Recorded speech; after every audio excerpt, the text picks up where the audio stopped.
খুব যে খেলছিস, তা তোদের পরীক্ষা কবে? দেরি আছে গো গোপাল দাদু। পড়াশোনা ঠিক করে করছিস তো, না শুধু দিনরাত খেলেই বেড়াচ্ছিস? হ্যাঁ, বাড়িতে গিয়ে মাকে জিজ্ঞেস করো, মা কি বলে দেখো। আমি কাউকে কিছু জিজ্ঞেস করব না, শুধু পরীক্ষার ফলটা দেখব। শুনুন, কাল থেকে সকল বিদ্যালয়ের ছাত্রছাত্রীদের ওপর 100 মোহর কর ধার্য হলো। শুনুন শুনুন শুনুন। এটা কি রকম হলো? শিক্ষায় কর, মহারাজের কি মতিভ্রম হলো? ওর আবার কি গো গোপাল দাদু? এখন ঠিক বোঝাবার মতো অবস্থা নেই রে। আমাকে এক্ষুনি মহারাজের কাছে যেতে হবে।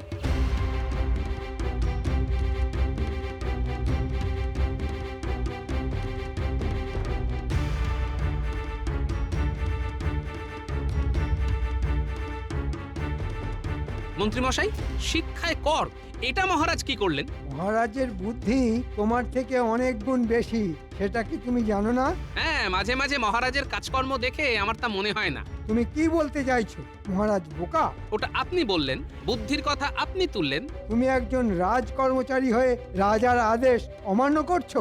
আমি মহারাজের কাছে জানতে চাইছি যে এই করের প্রস্তাব তার মাথায় ঢুকিয়েছে কে? তা জেনে তোমার লাভ? তোমার কাজ লোককে হাসানো, হারামো করে লোকের মনোরঞ্জন করা। তুমি সেটাই করো। আমাদের কাজ আমাদের করতে দাও। রাজ্য চালানো অতি কঠিন কাজ, ওটা চালাতে বুদ্ধি লাগে। তার মানে শিক্ষাটা এখন ধনী লোকেদের জন্য, কি তাই তো? যে কর দেবে তার। তুমি এখন আসতে পারো, কাল রাজসভায় এসে আলোচনা করো। এখন মহারাজ বিশ্রাম নিচ্ছেন। আচ্ছা, কাল রাজসভাতেই দেখা হবে। আর কালই তো তোমার শেষ দিন।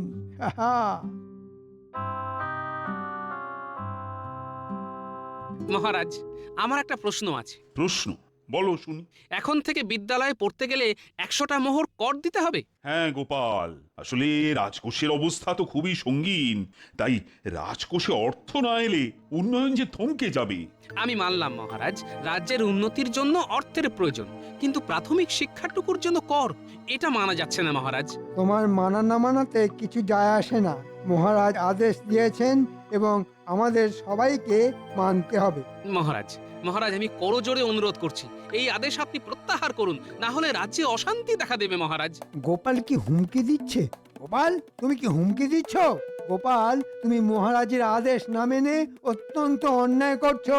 মন্ত্রীমশাই, আপনার ন্যায় অন্যায় নিয়ে আপনি থাকুন, আমার জাগ্রত বিবেক যা বলবে আমি তাই করব। আর আমি হুমকে দিচ্ছি না, আমি সতর্ক করছি। মহারাজ, সতর্ক হন, এখনো সময় আছে। গোপাল, তোমার কথায় কিন্তু আমি বিদ্রোহের গন্ধ পাচ্ছি। আমি চাই না এই কথা নিয়ে আর কোনো আলোচনা হোক। আমার সিদ্ধান্তই চূড়ান্ত। তোমার যদি আমার আদেশ মানতে অসুবিধে হয় তাহলে আসতে পারো। এই দিনটার জন্য কতদিন অপেক্ষা করেছি, আজ সফল হলো। আমি চললাম মহারাজ। আজকের পর থেকে আমি তোমার মুখ দর্শন করব না।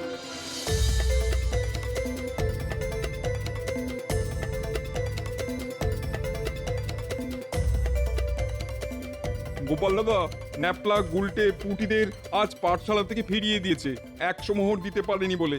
মহারাজের এই কেমন সিদ্ধান্ত? চাষির ছেলে কি চাষিই থাকবে? মহারাজের মতিভ্রম হয়েছে। তুমি কিছু করো গোপাল দাদা। দেখছি আঙুলটা বেঁকাতেই হবে, মহারাজকে ছোট হতে দেব না।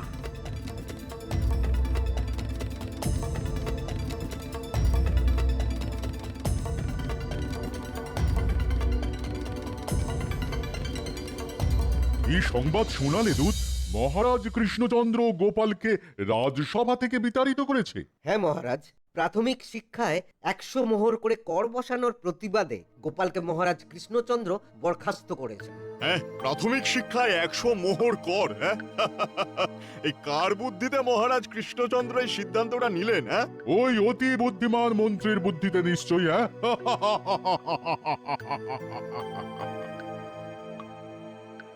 বিজ্ঞানী, একটা কিছু উপায় বার করুন, গরিব চাষির ছেলে মেয়েগুলো যাতে পড়তে পারে।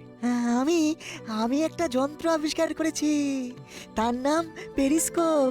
হ্যাঁ, ওই জানলার মধ্যে ঢুকিয়ে দিলে বোর্ডে যা লেখা সব দেখা যাবে। হ্যাঁ, ওই লুকিয়ে সব কিছু দেখতে পাবে। হ্যাঁ, বাহ বাহ বাহ বাহ, এই পেরিস্কোপ গুলটে ন্যাপলা পুঁচকেদের দিলে লেখাপড়াটা করতে পারবে। আমার অনেকগুলো পেরিস্কোপ লাগবে। রাজ্যে তো গরিবের সংখ্যা অনেক, সব গরিব যাতে করে লুকিয়ে পড়াশোনা করতে পারে তার ব্যবস্থা করতে হবে। আমি তোমার সাথে সব সময় আছি গোপাল। ধন্যবাদ বিজ্ঞানী, আমি এখন চলি, অনেক কাজ আছে। জাহাপানা জাহাপানা, লোক মুখে খবর পেলাম যে মহারাজা কৃষ্ণচন্দ্র শিক্ষার উপর নাকি ছাত্র প্রতি 100 মোহর কর ধার্য করেছে। শিক্ষায় কর? তোবা তোবা, কৃষ্ণচন্দ্র কি মাথা খারাপ হয়েছে? আরো খবর আছে, মহারাজা কৃষ্ণচন্দ্রের এই সিদ্ধান্তকে না মানার জন্যে মহারাজা কৃষ্ণচন্দ্র গোপালকে নাকি রাজসভা থেকে বহিষ্কার করেছে। তার মানে রাজসভায় গোপাল নেই, আর রাজকোষাগারেও অর্থ নেই। বাহ বাহ বাহ বাহ বাহ, কি সুযোগ! মহারাজ কৃষ্ণচন্দ্রকে বুদ্ধিতে হারিয়ে কারাগারে নিক্ষেপ করবো। একটা জোরদার উপায় বার করতে হবে। ভাবো ভাবো উজির, ভাবো। সুযোগ একেবারেই আসে, বারবার আসে না। ভাবো। ভাবতে দিন জাহাপানা।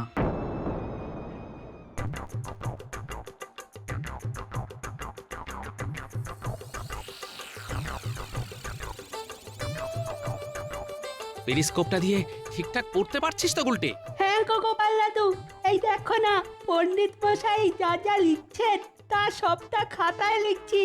বাহ, কষ্ট করে যা শিখবি তা কখনো ভুলবি না, মন দিয়ে পড়। তোরা আমার বানর সেনা, যুদ্ধে নেমেছি, এ যুদ্ধে জিততেই হবে। কি কিছু ভাবলে উজির? ভেবেছি জাহাপানা। বলো বলো শুনি। বাহ বাহ বাহ, ক্যা বাত ক্যা বাত, বাহ উজির, দারুণ ভেবেছো। যদি কৃষ্ণচন্দ্র পারে ভালো, না পারলে কারাগারে।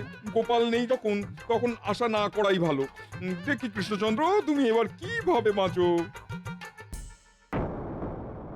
মহারাজ, মুর্শিদাবাদ থেকে নবাবের দূত এসেছে। কি কি মুশকিল, আবার নবাব এলো কেন? ওহ, নবাব মানেই তো কিছু কুটকচালি। ঘাবড়াবেন না মহারাজ, আমি আছি তো। দেখি না নবাব কি বলতে চায়। রক্ষী, যাও নবাবের দূতকে ডেকে আনো। ভয় বুক দুরু দুরু, হবে শেষ না শুরু? মহারাজ কৃষ্ণচন্দ্রের জয় হোক। কি সংবাদ? নবাব একটা উপহার পাঠিয়েছেন আপনার জন্যে। উপহার? বলো কি? এই যে দেখি জলে ভাসে শিলা। জানি না বাবা, নবাবের কি লীলা। আহা, শুনি না, বলো বলো দূত। আছে একটা হীরের ঘট, আর আছে একটা ধাঁধা। সমাধান করতে পারলেই হীরের ঘট পাবেন, আর সমাধান করতে না পারলে আর না পারলে রাজা যাবেন কারাগারে। আমি জানতাম। ও মন্ত্রী। আহা মহারাজ, অত উতলা হবেন না, আগে তো শুনি কি ধাঁধা। দূত, তুমি বলো। এই সেই বাক্স, তালা দেওয়া, চাবি হলো গিয়ে একটা ধাঁধা। 3 দিন সময় পাবেন ধাঁধাটা সমাধানের। ধাঁধাটা তাহলে পড়ি। পড়ো। সমাধান করো প্রশ্নবাণের, দেখো নেত্র দিয়ে, মন দিয়ে উত্তর ভাবো কোনো দিকে না গিয়ে। 4টে অঙ্ক মিললে তবেই খুলবে তালার জট, বাক্সের ভেতরে খুঁজে পাবে চিঠি আর হীরের ঘট। ওরে বাবা, এ তো শুধু ধাঁধা নয়, একেবারে গোলক ধাঁধা। ও সভাকবি, তুমি তো কবিতা টবিতা লেখো, তা এই ধাঁধাটার সমাধান করে আমাকে বাঁচাও। মহারাজ, আমি তো কবিতা লিখি, ধাঁধা তো লিখি না। তাও তো বটে, তবে উপায়? আমি তো আছি মহারাজ, 3 দিন সময় আছে। ও আমি ঠিক বার করে নেব, একটু মাথা ঠান্ডা করে বসতে হবে। আজকের মতো সভা শেষ।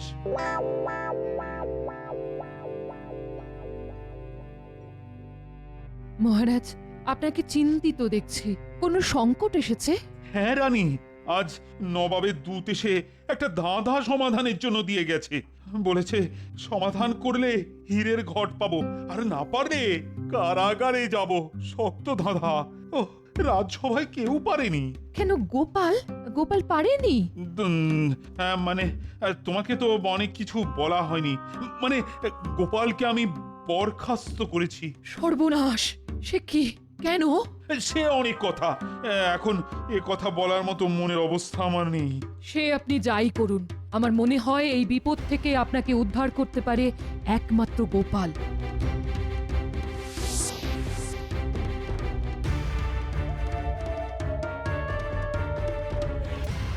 গোপাল, ও গোপাল!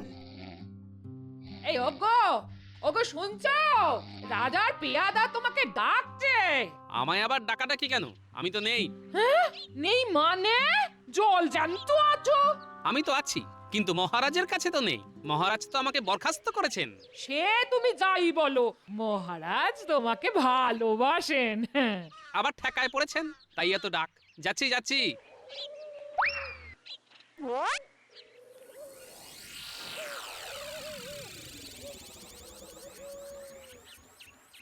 বলো ভাই, কি ব্যাপার? এত ডাকছো কেন? মহারাজের জরুরি তলব, এক্ষুনি যেতে হবে। তুমি এগো, আমি আসছি। যাই দেখি মহারাজ আবার কি বিপদে পড়লেন। ঠাকুর, ঠাকুর একটু মুখ তুলে চাও। ঠাকুর, দুর্গা দুর্গা দুর্গা দুর্গা, জয় মা, মানুষটাকে একটু দেখো মা, জয় মা, জয় মা। এটা আপনি কি করলেন মহারাজ?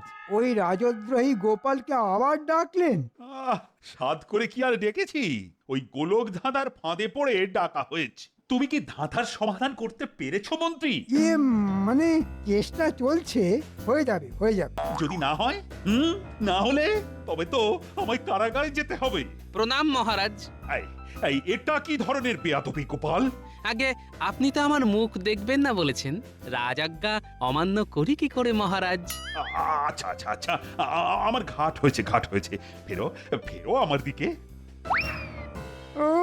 মরকটটা আবার জ্বালাতে এলো।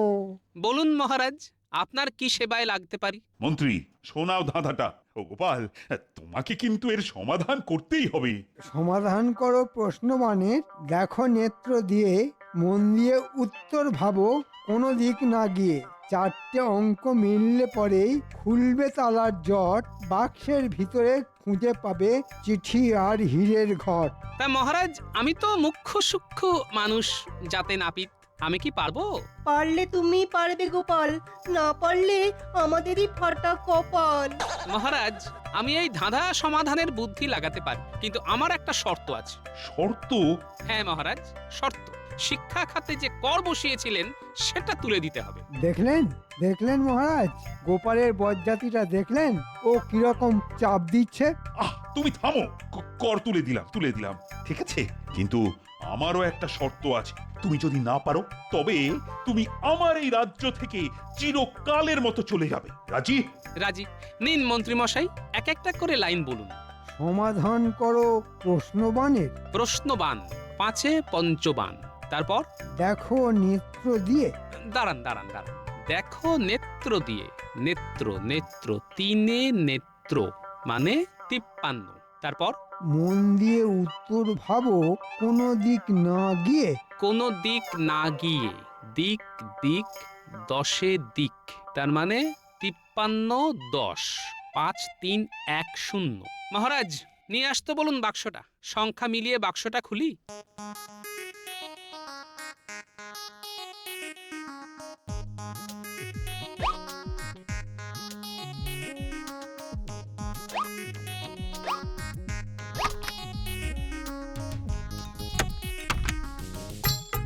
সাবাস গোপাল, সাবাস। আমি জানতাম পারলে তুমি পারবে। জয় জয় জয় হে গোপাল বাহাদুর, তুমি বিনা কিভাবে হবে লজ্জা দূর। কি বলেছিলাম গোপাল? তুমি মহাপণ্ডিত, পুঁথিগত বিদ্যাটাই সব নয়। আমি তোমার পাণ্ডিত্যকে প্রণাম করি। পণ্ডিত মশাই, আমাকে এভাবে বলবেন না। আমি খুব লজ্জা পাই। আমি যা কিছু করি আপনাদের থেকে শুনে দেখে শিখে করি। মহারাজ, আমার কাজ শেষ, এবার আমাকে বিদায় দিন। আর এই নবাব বাহাদুরের চিঠিটা কাউকে দিয়ে পড়িয়ে নিন। মন্ত্রী মশাই, এটা নবাবের চিঠি, একটু পড়ে শোনান না মহারাজকে। আমি তো মুখ্য সূক্ষ্ম মানুষ, কি পড়তে কি পড়বো। পড়ো মন্ত্রী, শুনি নবাব বাহাদুর চিঠিতে কি লিখেছেন। কৃষ্ণচন্দ্র, গুপ্তচর মারফত জানতে পেরেছি যে তোমার রাজকোষাগার প্রায় শূন্য, তাই একটা বুদ্ধির পরীক্ষা দিলাম। সমাধান করতে পেরেছো? তাই এই ঘট ভর্তি হিরে তোমার রাজকোষে রইল। না পারলে তোমাকে কারাগারে যেতে হতো। বুদ্ধি যার জয় তার। এ সবই হলো গোপালের জন্য। গোপাল, তুমি এই কৃষ্ণনগর ছেড়ে কোথায় যাবে? তুমি আমার রাজসভার একটা রত্ন। আর সংসারে থাকলে মান অভিমান হয়, অভিমান হলে কেউ কি সংসার ছেড়ে চলে যায়? থাকতে পারি মহারাজ, একটা শর্তে। আবার শর্ত? বলো বলো শুনি। নতুন বিদ্যালয় স্থাপন করতে হবে মহারাজ। তথাস্তু। জয় গোপালের জয়, জয় গোপালের জয়। মন্ত্রী, এতদিন ধরে যা মোহর তুমি আমাকে ভুল পথে চালিয়ে উপার্জন করেছিলে, সেই সব মোহর তুমি রাজকোষে জমা দেবে। কিছু তো খরচ হয়ে গেছে মহারাজ। আমিও সব জানি না। পুরো মোহর হিসেব করে রাজকোষে জমা দেবে 3 দিনের মধ্যে। এটা আমার আদেশ। তাহলে সেই গোপালই কৃষ্ণচন্দ্রকে বাঁচালো। আবার আমরা হেরে গেলাম জাহাপানা। উজির, এই হারাতে আনন্দ আছে, দুঃখ নেই। যার গোপাল আছে তার সব আছে। আমার রাজ্যে সবাই শিক্ষিত থাকবে। আগামী দিনে এটাই আমার লক্ষ্য। এ তো অতি উত্তম কথা মহারাজ। শিক্ষা না থাকলে মানুষের কিছুই থাকে না মহারাজ। যেমন গোপালের কিছুই নেই। একদম ঠিক বলেছেন মন্ত্রী মশাই। আমার সত্যি এই মুখটুকু ছাড়া আর কিছুই নেই। আপনাদের কত কি আছে, শিক্ষা আছে, সম্মান আছে। শিক্ষা নেই বলে আমার মনে কষ্ট আছে। তাই আমার চোখে শিক্ষিত মানুষ পড়লে তাকে খুব সম্মান করতে ইচ্ছে করে। একটু ভুল খেলে ফেললুম। আচ্ছা গোপাল, আমার মন্ত্রী সম্পর্কে তোমার কি ধারণা? থাক না মহারাজ, আমার মূল্যায়ন গোপালের মুখ থেকে শুনে আর কি করবেন? ওই কথায় আছে না, রতনে রতন চেনে, শুয়োরে চেনে কচুবন। আমার কাছে কচুবন মহারাজ, মানে মন্ত্রী মশাইয়ের কথা অনুযায়ী আমি হলে উনি কচুবন। গোপালের সাথে কথায় পেরে ওঠা মহা কঠিন কাজ। কি বলো সভাকবি? যথার্থ বলেছেন মহারাজ, গোপালের মুখে সরস্বতীর রাজ। পণ্ডিত, ভালো করে শিক্ষিত মানুষ তৈরি করুন। আমি আরো বিদ্যালয় প্রতিষ্ঠা করব।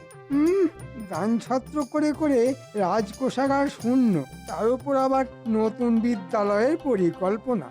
সবাই চলে যাক, তারপর আমি বোমাটা ফাটাবো। তাহলে আজকের মতো সভা সাঙ্গ হলো। কাল থেকে বিদ্যালয়ের জন্য জায়গা দেখা শুরু হবে। জয় মহারাজ কৃষ্ণচন্দ্রের জয়।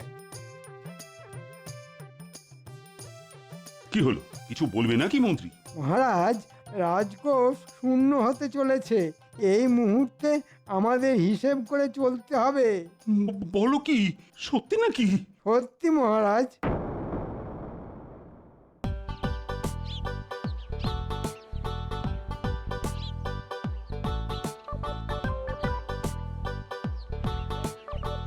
তাহলে পণ্ডিত মশাই, আপনার তো দায়িত্ব বাড়লো। কি করে সামাল দেবেন? আজ একজন ভালো শিক্ষিত যুবককে নতুন বিদ্যালয়ের দায়িত্ব দেবো, আমার ছাত্র। তবে তো কথাই নেই, আমাদের এই রাজ্যে অশিক্ষা থাকবে না।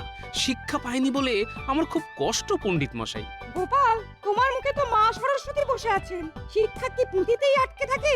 পুঁথিগত বিদ্যা বিদ্যা নয়, এটা সব সময় মনে রাখবে। কোনো দুঃখ করো না, তুমি তোমার মতন পণ্ডিত, এটা আমার মত।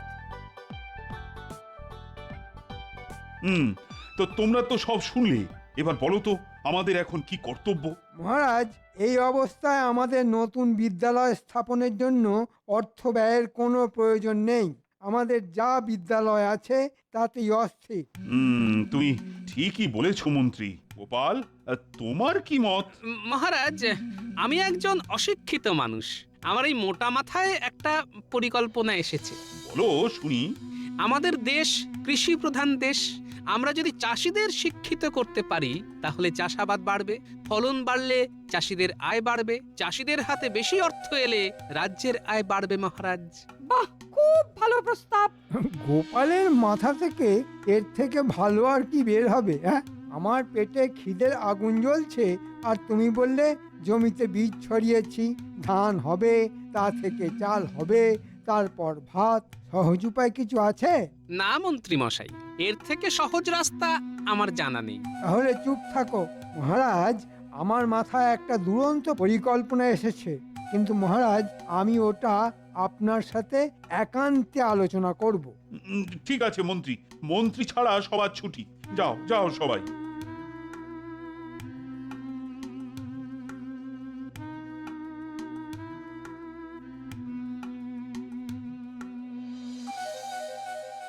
বলো মহারাজ, রাজ অনুগ্রহে আর কিছুই হবে না। আমাদের বিদ্যালয়ে যে সমস্ত ছাত্রদের পণ্ডিত বিনা পয়সায় পড়ায়, সেই সব ছাত্রদের শিক্ষার জন্য মূল্য দিতে হবে। মানে? শিক্ষা এবার থেকে কিনতে হবে। অনেক হয়েছে রাজ অনুগ্রহ, আপনি সবার জন্য করেছেন, কিন্তু এই বিপদের সময় আপনার পাশে এক আমি ছাড়া আর কে আছে? হ্যাঁ, সবই তো বুঝলাম, কিন্তু শিক্ষার জন্য মূল্য, এটা শুনতে কিন্তু ভীষণ খারাপ লাগছে মন্ত্রী। মহারাজকে একটু তোল্লা দিতে হবে। মহারাজ, আপনার মনটা খুব নরম। আপনি ভাবুন, আপনি কতজনের জন্য কত কিছু করেছেন, সবাইকে শুধু দিয়েই গেছেন। এবার তো চাইতে হবে। ছাত্র পিছু 100 মোহর, আর তার থেকে প্রতি ছাত্র 10 মোহর আমি নেব। মহারাজ, প্রতিদিন রাজকোষে কত টাকা ঢুকছে আন্দাজ করতে পারেন? হ্যাঁ, কত কত? অনেক অনেক। 1 মাসের মধ্যে রাজকোষ পূর্ণ। বেশ, তবে তাই হোক। কাল থেকেই বিদ্যালয়ে কর লাগু ঘোষণা করে দাও। যথাজ্ঞা মহারাজ। ছাত্র পিছু 10 মোহর। হ্যাঁ, এবার শুধু পথের কাঁটা গোপাল